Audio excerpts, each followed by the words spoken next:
Hey, it's me, and I'm going to have a little chat with you about a gentleman that I actually quoted a few years ago, but I was actually working out on my old Peloton bike the other day, and while I was moving stuff around in the office, I found this letter, this printout that I'd actually got. And before I get into that, you all know that I love communication. I think in a world of mass distraction, low attention deficit, whatever you want to call it, that the art of communication is the only thing we should be focusing on now. Okay, and I'm a great supporter in that. So when I saw this letter that I printed out, I thought this is too good to be missed up, and you should pay attention to it because it's very, very smart because it came from someone else.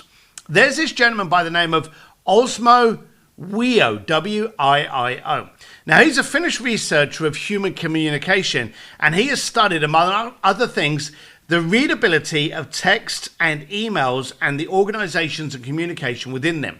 This is his general theory of communication. And I'm going to tell you, it's a bit hard, but the laws of communication that he has written are similar to the equivalent of Murphy's Law. So this guy's sharp as hell.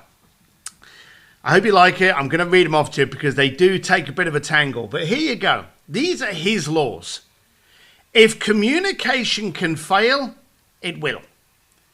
If a message can be understood in different ways, it will be understood in just that way which does the most harm. There is always somebody who knows better than you what you meant by your message. The more communication there is, the more difficult it is for communication to succeed. Now, I particularly like his observations that any time that there are two people conversing, there are actually 6 people in the conversation.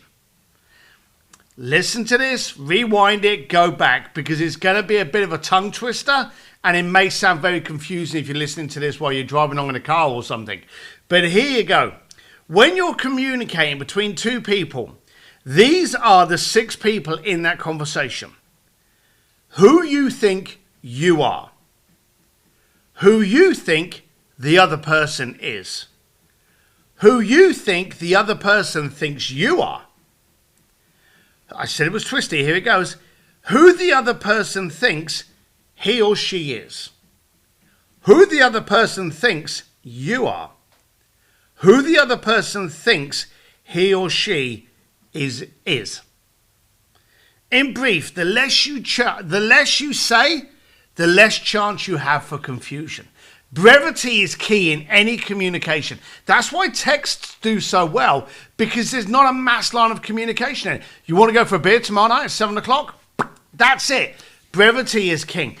In the communication world, when you're talking to somebody else, how you think it's being sent is different to how the person's receiving it. If they've had a bad day at work and you send them a message going, hey, beer tomorrow night, 7 p.m., they may find that as demanding. If they get home and they find their wife's in bed with the gardener and that puts them in a really bad mood because they don't even have a garden, then whatever you write is going to be taken in a detrimental order fashion and they're not going to like it. Okay, it's going to rub them up the wrong way.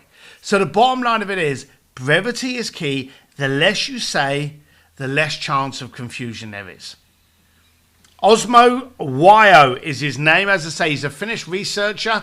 Look up some of his stuff. It is deep and it is hard to read through, but I hope that helps. This is a short one, but practice brevity in your communication, and I will speak with you again soon. All the best. Bye.